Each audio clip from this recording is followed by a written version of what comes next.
Our story begins on the 25th of June, 1865, when James Hudson Taylor cried out to God on Brighton Beach for willing, skillful workers to join him in taking the gospel to the unreached inland provinces of China. And so the China Inland Mission was founded. Within a year, Taylor, his family and 16 workers set sail aboard the Lammermuir to China. By the end of 1866, 24 workers were active in 4 stations across inland China, preaching the gospel and planting churches. Other missionaries of the time sought to preserve their British ways, but Hudson Taylor was convinced that the gospel would only take root if missionaries were willing to identify with the culture of the people they wanted to reach. Let us in everything not sinful become like the Chinese, that by all means we may save some. The following years saw a period of expansion for the China Inland Mission. By 1888, the CIM had sent 294 people to 14 provinces. Between 1898 and 1900, during the Boxer Uprising, hundreds of missionaries and thousands of Chinese Christians were put to death. The CIM lost 58 missionaries and 21 children. Through this time of persecution, the CIM grew in number to 933 people, and by 1939, almost 200,000 Chinese and minority people had been baptized. A turning point came in 1949 when Mao Zedong and his Communist Party took power in China. Despite wanting to stay, by 1950 it became impossible and the China Inland Mission had to leave. It was an uncertain time, but hope came when the decision was made to move out to new countries. Headquarters were established in Singapore and workers spread out to surrounding countries, taking the gospel of Jesus in all its fullness with them. The name was changed to the Overseas Missionary Fellowship and then to OMF International in the 1990s. As OMF workers have sought to reach the vast and diverse people of East Asia, their skills and ministry have had to develop and diversify too. Alex rode his motorbike around Thailand handing out Bible tracts. David broadcast Christian radio programs into Cambodia. Makino and Izu disciple students in Thailand. Kirk travels to the nomads of Mongolia sharing the good news of Jesus. Irene trains Sunday school teachers in the Philippines. Carolyn prepares new Asian believers in the UK to return to East Asia. Sarah mentors marginalized women through jewelry making in China. And Peter teaches the Old Testament in Malaysia.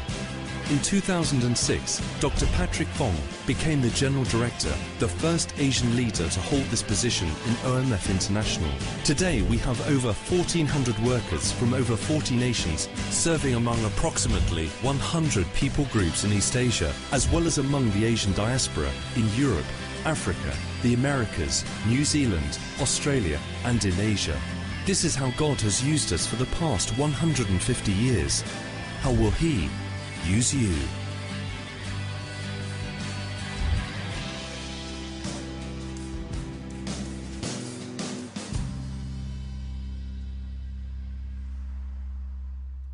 오게 된 것 감사드리고요. 지금도 동아시아에 18개 필드에서 1,460명 정도 장기 선교사와 또 약 500여 명의 단기 선교사 1년에서 3년 정도 사역하는 그렇게 약 2,000명 정도가 지금 동아시아의 복음화를 위해서 또 새로운 우리의 그 사명인 예수 그리스도 안에 있는 모든 선하심의 충만함이 동아시아 영혼들에게 전파되기를 원하여 섬기고 있는 그런 가운데 있습니다. 저는 원래 일본 선교사 출신인데 17년 동안 일본에서 북해도에서 홋카이도라고 하는 북해도에서 3곳의 교회를 개척하고 그곳에 지금 일본인 목회자들을 다 이렇게 위임하고 지금 8년째 한국 본부대표로 섬기고 있는데 이제 내년이면 제 사역이 본부대표로의 사역은 이제 접게 되는 그런 아직 1년 반 정도 남은 그런 가운데 있습니다. 이번에 또 이렇게 하는 은혜로 우리 어스틴을 방문하게 되고 우리 사랑하고 또 존경하는 우리 김대영 목사님 사모님 계신 또 이렇게 또 2020년까지 2220의 그 비전을 가지고 열심히 달려가시는데 제가 북해도에서 사역할 때도 꼭 그랬어요. 저희들이 사역하는 곳이 꼭 29,000명 정도 되는 시골 마을이었는데 사람들을 이렇게 키우면 다 청년 대학생이 되면 다 지방으로 갔어요. 지방이라 그러면 동경, 오사카 뭐 이런 곳입니다. 우리가 사는 그 시골에서. 그런데 그래도 참 기쁘고 보람이 있고 감사했어요. 우리가 사람을 키워서 내보내면 그곳에 간 우리 젊은이들이 그곳에 가서 다 유스 운동을 일으키고 유스 예배를 일으키고 지금은 젊은 청년 부부 예배도 일으키고 또 헌신자들도 많이 났어요. 그런 상황들을 볼 때 우리 어스틴 금빛교회가 정말 동질감을 느끼는 그런 그리고 이렇게 사람을 키우고 주님이 기뻐하시는 사명자로 일구원에는 이것이 주님 가장 기뻐하는 게 아닌가 또 우리 자신들도 가장 보람 있는 일이 아니겠나 그렇게 생각을 합니다. 오늘 오전에는 느헤미야 1장을 가지고 시리에 빠진 사람들을 위한 기도라는 제목으로 나누고 오후 예배 때는 이어서 느헤미야 2장 말씀을 가지고 꾸준한 기도와 응답의 은혜라는 제목으로 오늘 1장 2장을 강해해 나가도록 그렇게 하겠습니다. 느헤미야 1장을 보면 하가리아의 아들 느헤미야의 말이라 그랬고 그 다음에 2절에 보니까 내 형제 중에 하나인 하나니가 두 사람과 함께 유다에서 내게 이르렀다 이렇게 시작하고 있습니다. 오늘 한 가정의 모습을 보게 되는데 그 아버지가 하가리아고 그 아들이 느헤미야고 또 느헤미야의 동생 하나니가 나타나 있는 모습을 보게 됩니다. 여기 성경에 보면 하가리아라는 이름은 거의 이곳 외에는 나타나 있지 않습니다. 아주 어떤 분이었는지에 대한 얘기도 전혀 없어요. 그런데 우리가 확실히 보게 되는 것은 그에게 참 하나님을 경외하는 두 아들이 있었다는 거예요. 그게 느헤미야였고 하나니였어요. 하나니는 예루살렘에 남아 있었고 느헤미야는 포로로 잡혀왔고 그런 상황이 있었어요. 그런데 여기 보니까 하나니가 어느 날 몇 사람과 함께 유다에서 와가지고 잡히지 않고 남아있는 예루살렘에 있는 사람들의 형편이 어떤가를 이렇게 얘기했는데 너무나도 비참한 너무나도 시리에 빠져있는 사람들의 모습을 들려주었어요. 그런데 여기에 어느 한 구석에도 하나니가 느헤미야 이제 잡혀오긴 했지만 아주 높은 관원이 되어 있는 그 형에게 형, 나 이곳에 자리 하나 주라 이렇게 얘기하지 않았어요.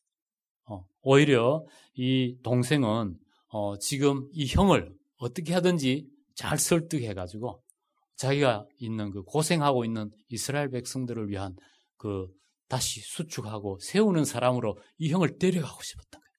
그렇게 얘기하고 있는 이 자세히 설명하고 있는 모습을 보게 되고 또 느헤미야는 그 아우의 얘기를 듣고 처음에 앉아서 울다가 금식도 하다가 그러나 그가 했던 것은 기도였어요. 기도하는 가운데 그가 마침내 그 동생의 초청을 받고 유다 땅 그때는 느부갓네살 이후에 아닥사스다 왕이 다스리는 그 나라의 한 도로 전락하고 있는 그 유다 땅으로 가서 총독이 되었어요.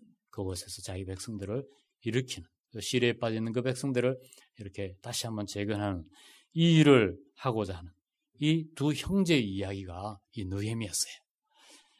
이 하나니는 나중에 보면 6장에 가보면 이제 마침내 그 성이 다 완성되고 난 다음에 7장에 가보니까 2절에 보니까 내 아우 하나니와 영문에 관한 하나냐가 함께 예루살렘을 다스리게 하였다.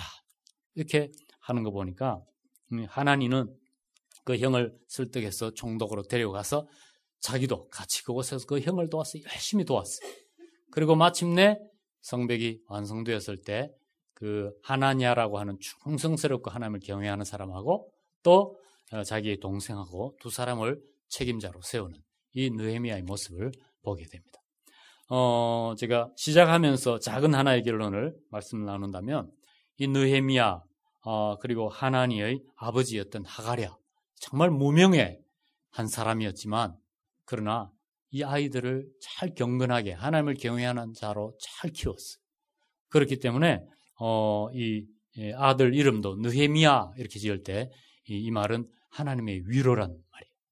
얼마나 이스라엘 백성들이 범죄하고 이 고난을 당하고 낙심에 빠져 있는 이 삶을 보면서 하나님, 우리 아들 대에는 소망이 있게 해주세요. 이렇게 하면서 그 아들들, 하나님을 경외하는 아들이 되게 해달라고 기도했을 것이고, 또한 그 아들들을 통해서 이스라엘 백성들이 다시 일어나기를 원하는 그 마음을 담아서 하나님이 위로해 주시기를 바라는 마음으로 이 하가랴가 느헤미야라고, 하나님이 위로라고 이렇게 이름도 붙이고 그 동생도 키우고 이렇게 했는데, 그 아버지의 그 믿음, 그 헌신에 부응해서 이 느헤미야와 이 그 동생 하나니가 그 사명을 감당하는, 그래서 시리에 빠져 있는 이스라엘 백성들을 구원하는 이러한 모습들을 느헤미야를 통해서 쭉 보게 되는데, 오늘 오전 예배 때는 느헤미야, 기도의 사람 느헤미야에 대해서 시리에 빠진 사람들, 그 동족들을 위하여 기도하던 느헤미야에 대해서 우리가 생각해 보면서 마무리의 적용은 오늘 우리 주위에 나의 기도를 필요로 하고 있는 시리에 빠져 있는 사람들은 누구인지, 또 동아시아에 OMF가 사역하고 있는 이 동아시아는 어떤 상황 가운데 있는지, 이런 것들 우리가 좀 살펴보면서 우리도 함께 느헤미야처럼 기도하는 사람이 되기를 원합니다. 그런데 여기에 느헤미야의 기도를 우리가 볼 때에 4절 보니까 4절부터 이제 느헤미야의 기도하는 모습이 쭉 나오는데, 느헤미야는 어떤 기도를 했는가? 느헤미야의 기도를 통해서 우리가 배우고 싶은 부분이 있어서 나누기를 원합니다. 4절 말씀 보니까 내가 이 말을 듣고 앉아서 울고 수일 동안 슬퍼하며 하늘의 하나님 앞에 금식하며 기도했다. 느헤미야의 기도는 간절함이 있었어요. 금식하면서. 금식이란 것은 이 생명을 포기하겠다는 거예요. 네, 생명을 포기하겠다는 거예요. 먹지 않으면 사람이 죽잖아요. 그럼에도 불구하고 하나님 앞에 절식하고 금식하고 기도했는데, 그 기도하는 내용이 이제 5절부터 쭉 나오는데, 첫째로 느헤미야의 기도는 어떤 기도였는가?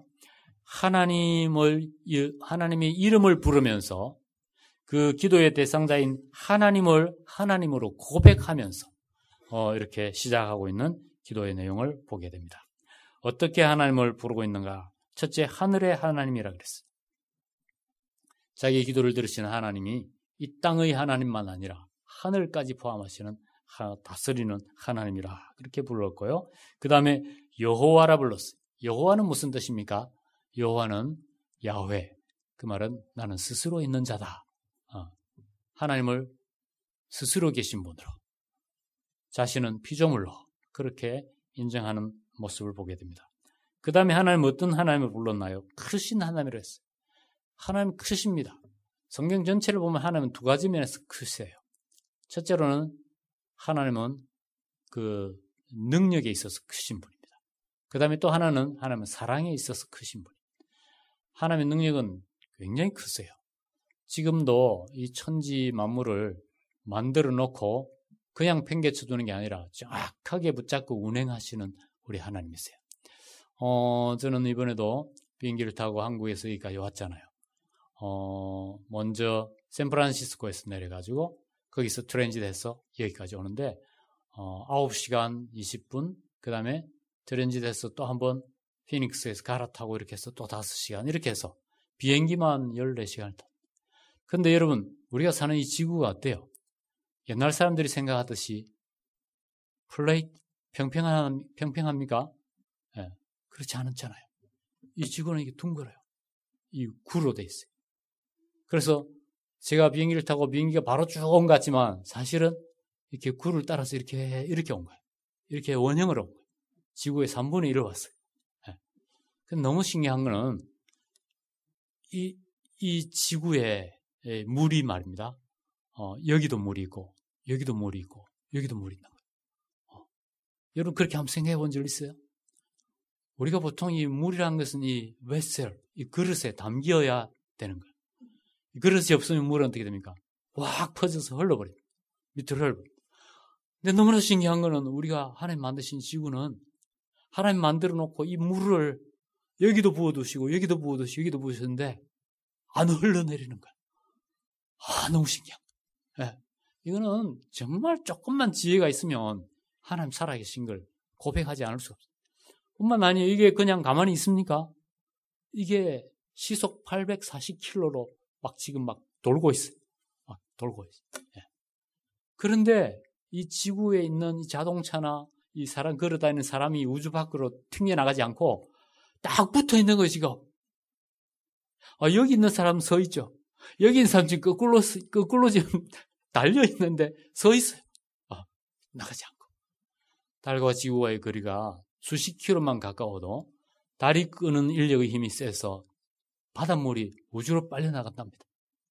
그리고 또 이 거리가 너무 멀어지면 지구가 끄는 인력이 너무 세서 바닷물이 어느 정도의 높은 산을 제외하고는 다 육지로 올라와 버려, 덮어버린대요. 하나님께서는 정확하게 달과 지구의 거리를 정확하게 두셔서 이렇게 돌게 하시고, 그래서 적당하게 밀물, 썰물 하면서 찰랑찰랑하도록 그렇게 하셨지, 한꺼번에 왁 해서 다 덮어버린다든지 한꺼번에 다 빠져버린다든지 그렇게 하지 않는 거예요. 하나님은 능력이 크신 분이에요. 뿐만 아니라 하나님은 사랑이 크신 분이에요. 하나님 우리를 사랑하시되 이 인간의 죄는 밉지만 이 인간을 죄로부터 건져 구원하기 위하여 하나님께서 직접 사람의 몸을 입고 이 땅에 내려오셔서 우리의 죄를 대신하시고 십자가를 대신하여 돌아가셨어요. 그리고 누구든지 믿기만 하면 우리의 죄를 용서하시고 하나님의 자녀가 되고 영원토록 하나님과 함께 살게 하시는 이러한 놀라운 은혜를 베풀으셨어요. 죄는 미워서 벌하셔야 되지만 그 벌하는 방법을 자기 자신이 대신 감당해 주시는, 이것이 예수 그리스도의 십자가입니다. 그러므로 우리가 예수를 믿기만 하면, 과거에 꼭 광야에 생활할 때 불평하다가 다 불뱀에 물려 죽어갈 때에 노뱀을 만들어 놓고 누구든지 쳐다보기만 하면 살아났던 그 이스라엘 백성들처럼 하나님께서는 예수 그리스도의 십자가가 나를 위한 것이라는 것을 믿기만 하고 받아들이기만 한다면 하나님은 은혜로 용서해 주시고 하나님의 자녀로 삼아주시고 영원한 생명을 주시니 이것이 놀라운 하나님의 크신 사랑이 아니고 무엇이겠습니까? 우리 하나님은 크신 분이에요. 느헤미야는 이미 이 사실을 깨달았어요. 하나님의 능력도 크시고 하나님의 사랑도 크신 분이라는 걸 우리 믿음의 선지인 느헤미야는 깨달았던 거예요. 여러분, 우리가 기도할 때도 크신 하나님을 그렇게 믿음으로 바라보고 그렇게 신뢰하면서 기도하면 좋겠어요. 하나님은 이 정도 문제 해결할 수 있을까? 하나님 불가능할지 몰라. 그렇게 생각할 필요 없어요. 하나님은 마음만 가지시면 내가 원하노니 깨끗함을 입으라고 마음만 먹으시면 얼마든지 고쳐줄 수 있는 능하시고 사랑과 자비가 많으신 하나님이십니다. 그 다음에 느헤미야는 하나님을 부를 때 기도할 때에 주님이라 그랬어요. 주님. 여기 보니까 5절 안에 주가 세 번 나오는데 주를 사랑하는 자들 그랬고, 그 다음에 주의 계명을 지킨 자 그랬고, 긍휼을 베푸시는 주여 하면서 주님이라고 고백을 했어요. 주님이라는 것은 아도나이라고 하는 뜻입니다. 이것은 철저하게 우리는 종이고 주권이 모든 것이 아버지 하나님께 있다는 것을 인정하는, 그래서 우리가 기도할 때 주여 이렇게 하잖아요. 거기에는 아주 중요한 뜻이 있어요. 첫째, 하나님은 우리의 주가 되시는 첫째는 창조주가 되시고 우리를 지어주신 분이시죠. 창조주가 되세요. 그래서 하나님이 주인인 거예요. 우리는 그분의 소유예요. 그분의 지으심을 받은 피조물이에요. 하나님을 주여 하고 고백할 때는, 기도할 때 그렇게 고백할 때는, 또 찬양할 때 주를 찬양합니다 하고 주라고 할 때는 그런 의미가 있어요. 하나님이 나를 지으신 분이십니다. 그런데 또 주님이라 할 때 어떤 의미가 있나요? 구세주라고 하는 의미가 있어요. 하나님은 우리를 지으신 분인데 우리의 죄로 말미암아 아담의 때로부터 하나님을 벗어났어요. 그래서 다 우리는 멸망당할 수밖에 없는 죄인들이에요. 영원한 죽음이 예비되어 있어요. 그런데 하나님은 아까도 말씀드렸지만 십자가에 자신이 못 박혀 죽으심으로 누구든지 믿으면 그 죄를 용서하시고 구원해 주셔서 다시 한번 자기 백성으로 삼아주시는 거예요. 성경 전체를 내용을 보면 결국은 나중에 천국에서 하나님은 자기의 백성들을 구원하시고 믿는 자들을 구원하시고 그 눈에서 눈물을 닦아주시고 하나님은 그들의 하나님이 되고 그들은 하나님의 백성이 된다 그랬어요. 다시 한번 그 소유를 회복시켜 주시는 거예요. 그래서 구원의 주님이십니다. 또 지금은 성령님으로서 우리 하나님께서 우리와 함께 계시죠. 그래서 이분은 성령 하나님은 치유의 주님이십니다. 고쳐주세요. 또 도움의 주님이십니다. 우리를 도와주세요. 인도의 주님이십니다. 우리의 갈 길을 인도했어요. 그래서 우리가 느헤미야가 오늘 고백할 때 주여 주여 주여 이렇게 3번 불러잖아요. 우리도 창조주로서 하나님 아버지를 부르고 구원의 주님으로서 예수 그리스도를 바라보고 또 치유하시는 주님, 인도하시는 주님, 도와주시는 주님으로서 성령님을 생각하면서 믿으면서 꼭 내 앞에 계신 것처럼 그렇게 교제하면서 기도하는 거예요. 느헤미야는 그렇게 기도했어요. 뿐만 아니라 느헤미야는 하나님을 어떤 하나님으로 고백했는가 하니까 주를 사랑하고 주의 계명을 지키는 자에게는 언약을 지키시고 긍휼을 베푸시는 주라고 그렇게 고백했어요. 주님을 사랑하는 자들 또 그 계명을 지키는 자들에게는 주님께서 또 언약을 지켜주시고 약속을 지켜주시고 긍휼을 베풀어 주시는 주. 긍휼이라는 게 뭡니까? 받을 자격이 없는 자에게 베풀어 주시는 일방적인 하나님의 은혜를 긍휼이라 그래요. 네. 불쌍히 여겨주시는 그 이상으로 사람이 사람을 불쌍히 여기는 걸 불쌍히 여기는 하나님께서 사람을 불쌍히 여기는 긍휼히 여긴다. 네. 긍휼을 베푸시는 주님. 누구에게요? 하나님을 사랑하는 자에게. 하나님을 주로 고백하고 사랑하는 자들에게. 또한 주님의 말씀을 지키는 자들에게. 근데 사실 이게 같은 표현이에요. 요한복음 15장에 보면 나를 사랑하는 자는 나의 계명을 지킨다 그랬어요. 우리가 하나님을 사랑하는 증거를 어떻게 나타낼 수 있나요?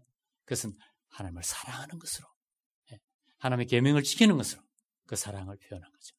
그래서 그렇게 하는 자에게는 긍휼을 베풀어 주시는 불쌍히 여겨주시는 주님이라. 이렇게 느헤미야가 자기의 기도를 시작 기도를 그렇게 고백하고 여호와께 영광을 돌리고 있습니다. 우리가 본받아야 될 기도의 시작 부분이라고 봅니다. 다음 6절 7절을 보니까 느헤미야의 기도를 통해서 우리가 배울 수 있는 것은 회개의 기도입니다. 회개의 기도.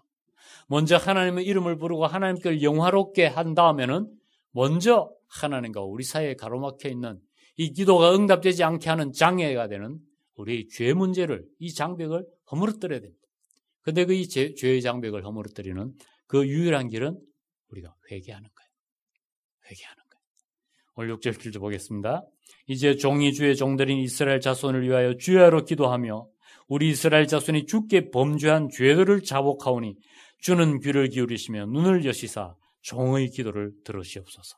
나와 내 아버지 집이 범죄하여 주를 향하여 크게 악을 향하여 주께서 주의 종 모세에게 명령하신 계명과 율례와 규례를 지키지 아니하였나이다 하면서 자신의 죄, 자기 부모님 때의 죄, 자기 조상들의 죄, 이스라엘 백성들의 죄를 중보하면서 하나님 앞에 나아가는 느헤미야의 모습을 보게 됩니다. 우리 아버지 하나님께서는 이 기도를 굉장히 기뻐하시는 거예요. 주께서 원하시는 제사는 상한 심령이라. 주께서는 깨어진 마음을 무시치 않는다 그랬어요. 불쌍히 여겨주신다 그랬어요. 받아주신다 그랬어요. 우리의 상하고 통회하고 자복하고 회개하는 이 심령, 낮아지고 깨어지는 이 심령, 죄를 무릅쓰고 이렇게 주님 앞에 나올 때 하나님은 불쌍히 여겨주신다. 사실은 하나님께서 그걸 기다리고 계시는 거예요. 당자가 그렇게 엄청난 죄를 저질렀지만 아버지께 돌아올 때 아버지는 사실은 날마다 그 아들을 기다리고 있는 거예요. 그래서 남루한 모습으로 이제 내가 아버지 집에 가면 내가 뭐라고 얘기할까? 종의 하나로 써달해야 되겠다 하고 누더기 옷을 입고 터덕터덕 끌어오는 그 아들을 먼저 아버지께서 보시는 거예요. 그리고 그 아들을 향해서 먼저 와서 달려내려와서 그 아들을 품어주시는 거예요.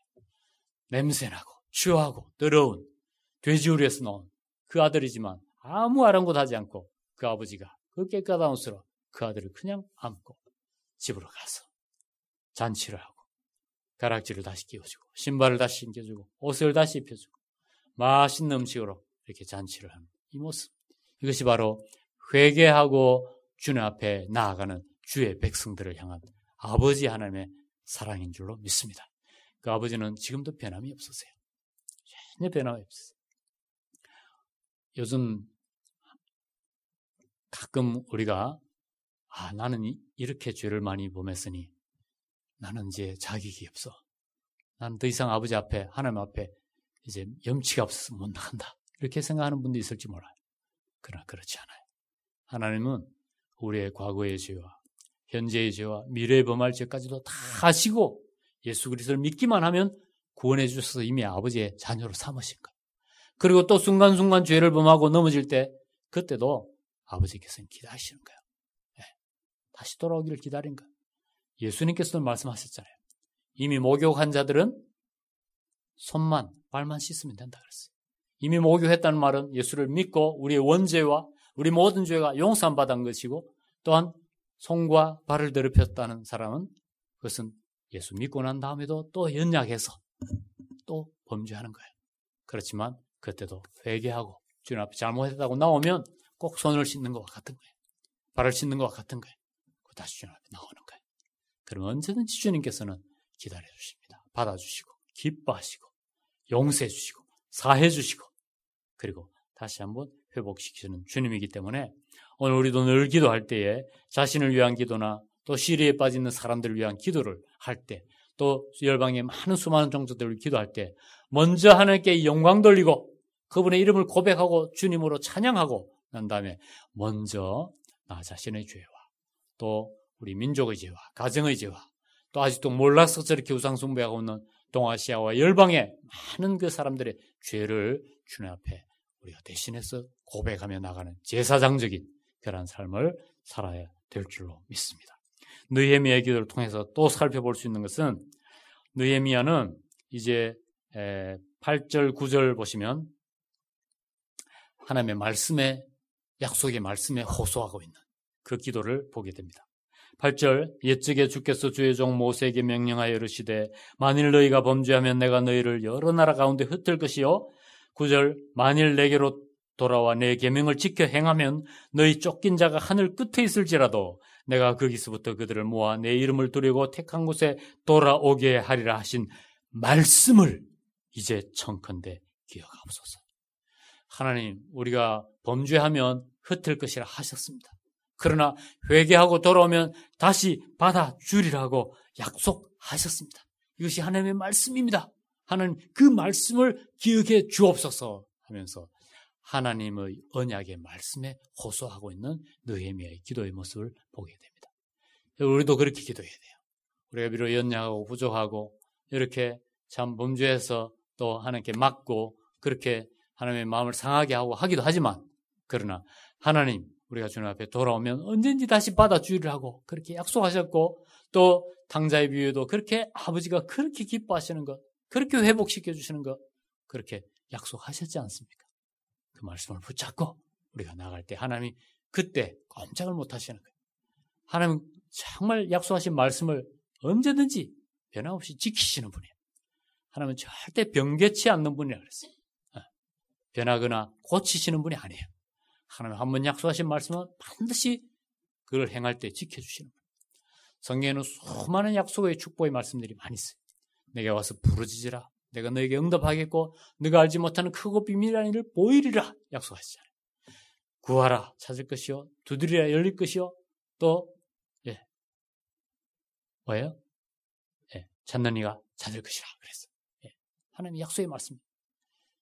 하나님을 인정하는 잠언 3장의 말씀 보면 하나님을 인정하는 자들이 그 앞에 길을 열어주신다고 약속하셨어요.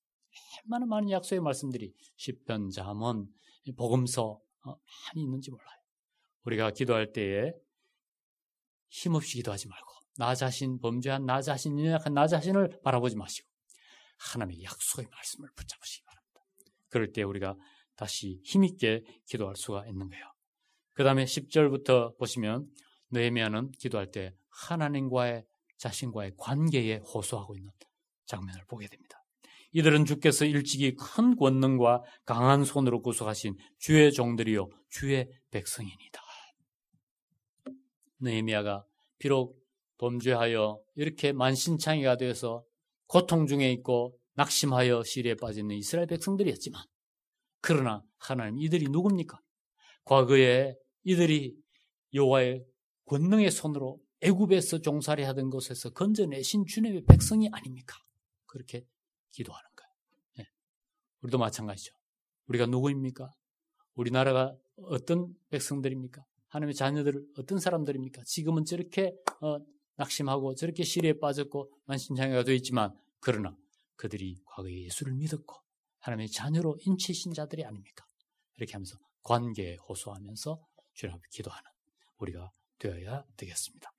11절 보니까 느헤미야의 기도는 겸손한 기도였어요. 주여 구하오니 귀를 기울이사 종의 기도와 주의 이름을 경외하기를 기뻐하는 종들의 기도를 들으시고 이렇게 얘기했어요. 느헤미야는 자기가 이렇게 자기 혼자 어렵다고 다 죄를 지어서 이렇게 망했고 나 혼자 이렇게 어렵다고 내가 주님 앞에 기도하고 있다고 그렇게 생각하지 않았어요. 자기 말고도 주님의 이름을 경외하며 자기처럼 숨어서 이렇게 안타깝게 눈물로 금식하며 이스라엘 백성들을 다시 한번 긍휼히 여겨주시도록 하나님 앞에 기도하는 많은 종들이 있을 것이라고 믿음의 눈으로 바라보았어요. 그래서 여기 보니까 주여 구하오니 귀를 기울이시고 종의 기도, 나의 기도와 또 주의 이름을 경외하기를 기뻐하는 종들의 기도를 많은 종들이 있을 것입니다. 기도하는 종들이 있을 것입니다. 기도의 동력자들이 있을 것입니다. 그들의 기도를 들어주세요. 그렇게 기도하는 거예요. 오늘날 동아시아는 전 세계에서 가장 예수 믿는 사람이 적어요. 0.5%밖에 안 됩니다. 0.5%. 전체를 합하면 5%까지 봐주는 사람들이 있어요. 그것은 중국과 한국과 인도네시아의 크리스찬이 많기 때문에. 그래서 평균 잡으면 약 5%가 됩니다. 그러나 그 5%라고 하더라도 아프리카 25%, 35%, 또 중남미 25%, 그 크리스찬 숫자에 비하면 우리가 소속되어 있는, 이 한국이 소속되어 있는 동아시아는 여전히 너무나도 많은 non-크리스찬들이 있는 거예요. 그래서 한국과 중국과 인도네시아를 제외하면 나머지는 다 0.5%. 예. 보세요. 태국이 0.5%, 미얀마 0.5%, 또 라오스 0.5%, 일본도 0.5%죠. 북한 어때요? 0.5는커녕 0.01도 안 돼요. 다 너무나도 연약한 그런 상황 가운데 있어요. 그러나 어떻습니까? 그들도 과거에 한때 선교사들이 들어갔었고 복음을 받았던 나라들이 많은 사람들이 예수를 믿었던 사람들. 그러나 공산화되거나 또는 저렇게 우상숭배하고 저렇게 하면서 다 지금 이렇게 클라스돼 다 무너져 내리는. 그래서 무엇이 구원의 길인지도 모르고 오늘 이 우상을 믿어봤다가 내일 저 신에게 절해봤다가 빌어봤다가 하고 있는. 그러다가 지옥의 불구덩이를 향하여 끊임없이 떨어져 가고 있는 이 동아시아 영혼들. 그 영혼들을 생각하면서 우리가 기도할 때도 하나님, 그들도 과거에 주님의 백성이 아니었습니까? 주를 믿는, 우리보다 먼저 예수를 믿었던 주님의 백성들이 아니었습니까? 그렇게 기도하는 우리가 되어야 되겠어요. 그리고 오늘 종이 형통하여 이 사람들 앞에서 은혜를 입게 하옵소서. 그런데 이 사람은 아닥사스다 왕이고 또 다스리는 그 세력들이었어요. 그 사람들 앞에 은혜를 입게 하옵소서. 근데 그때 내가 왕의 술 맡은 관원이라. 느헤미야는 잡혀왔지만 하나님의 은혜로 하나님을 잘 경외하면서 잡혀왔지만 거기에 왕 앞에 이 술을 올려드리는 아주 중요한 위치까지 올라와 있는 사람이었어요. 과거에는 왕들이 이렇게 독재를 하고 있었기 때문에 왕을 노리는 사람들이 많았어요. 주변에 일가 친척들도 있었고 서로 왕 되려고 또 다른 부하들 장군들도 있었고 그래서 어떻게 하든지 왕을 독살하려고 음식이나 이 술에다가 독을 타죠. 그래서 반드시 그 신임할 수 있는 총명한 그 신하에게 먼저 왕에게 드릴 술을 주전자를 가져와서 먼저 그 같은 주전자를 가지고 잔에다 따라서 그 신하가 먼저 마셔보는 거예요. 맛을 보고 잠깐 있어보는 거예요. 독이 없는 걸 확인하고 난 다음에 같은 것을 가지고 왕에게 올려드리는 거예요. 그런 중요한 역할을 하고 있었어요. 네, 오늘 오전 예배 마무리하면서 기도에 대해서 한 번 더 생각해 보고 싶은 것은 1장 1절에 아닥사스다 왕 제20년 기슬러월이라고 하는 말이 나와요. 그 다음에 오늘 오후에 살펴보는 2장 1절에 아닥사스다 왕 같은 제20년 니산월이라고 하는 말이 나와요. 이 굉장히 중요한 뜻이에요. 기슬러월은 오늘날 11월 중순에서 12월 중순을 얘기해요. 그리고 여기 2장 1절에 나온 니산월은 3월 중순에서 4월 중순을 얘기해요. 즉 말하자면 11월 중순에서 3월 중순까지는 4개월이라고 하는 기간이 있어요. 느헤미야는 동생과 그 몇 형제들을 통해서 몇 사람들을 통해서 들었던 이스라엘 민족들의 그 황폐한 모습과 그 당하고 있는 모습과 그 시리에 빠진 모습을 들었을 때 슬퍼하며 앉아서 금식하고 울었고 그때부터 기도하기 시작했어요. 하나님, 내가 이 아닥사스다 왕 앞에 은혜를 입게 하시고 나를 주님이 원하시면 이스라엘 땅에 그 시리에 빠지는 그 사람들을 건지는 그 총독으로 나를 보내어 주소서 하고 매일 기도하는 거예요. 간절하게 기도하는 거예요. 매일 주님의 이름을 부르며 영화롭게 하고 매일 회개 기도하고 또 매일 하나님의 약속의 말씀을 붙잡고 기도하고 매일 하나님과 이스라엘 백성들이 관계에 호소하고 매일 겸손하게 나뿐만 아니라 많은 사람들이 기도를 들어달라고 그렇게 기도한 게 4개월이 흘렀어요. 나중에 느헤미야 5장 말씀 보면 마침내 우여곡절 끝에 느헤미야의 지도하에 이스라엘 백성들이 하나가 되어서 52일 만에 예루살렘 성벽을 수축 완공을 하게 됩니다. 여러분 여기에 주시는 교훈이 있어요. 하나님이 일을 하는데 걸린 기간은 비록 어려움이 있었지만 52일, 약 2달에 끝났어요. 그러나 그 일을 위하여 기도하는 기간은 4달이었어요. 2배 이상의 기간이 기도에 필요한 거예요. 꼭 빙산의 일각 같아요. 바다 위에 떠 있는 부분은 일부이지만 그 밑에 10분의 8, 9가 바닷속에 잠겨 있듯이 우리가 하나님의 일을 성공적으로 하기 위해서 우리가 그 이상의 기간을 꾸준하게 주님을 신뢰하면서 기도해야 되는 거예요. 느헤미야의 기도를 통해서 오늘 이 오전에 우리가 배우고 싶은 부분들은 이러한 부분이었습니다. 오후에 꾸준한 기도를 했을 때 어떠한 은혜와 축복의 응답이 있었는가, 그것을 오후에 다시 한번 살펴보기로 합니다. 한번 기도하겠습니다. 하나님 아버지, 오늘 우리 주위에 느헤미야처럼 품고 기도해야 할 시리에 빠져있는 영혼들은 누구입니까? 하나님, 우리 가족들입니까?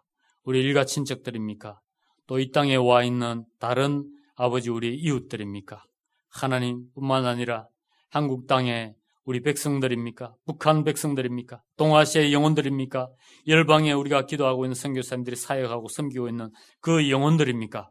하나님, 우리도 느헤미야처럼 나 자신 한 사람의 편안함을 추구하지 말게 하시고 하나님, 정말 열방의 만민들을 향하여 오늘도 주님 밖에서 아버지 하나님의 헛된 우상들을 섬기며 시리에 빠져있는 그 영혼들을 불쌍히 여기는 마음으로 우리도 울며 금식하며 그들을 위하여 기도하는 저희들이 되게 하여 주옵소서. 하나님, 이를 놓고 아버지 하나님이 일하는 데만 집중하거나 빠지지 말게 하시고 충분한 2배 이상의 기도의 시간을 가질 수 있는 아버지 저희들이 되게 도와주시옵소서. 감사합니다. 이러한 은혜가 아버지 우리 어스틴 큰빛 장로교회에 넘치게 하여 주시기를 원하옵고 우리 구주 예수님의 이름으로 감사하며 기도드리옵나이다. 아멘.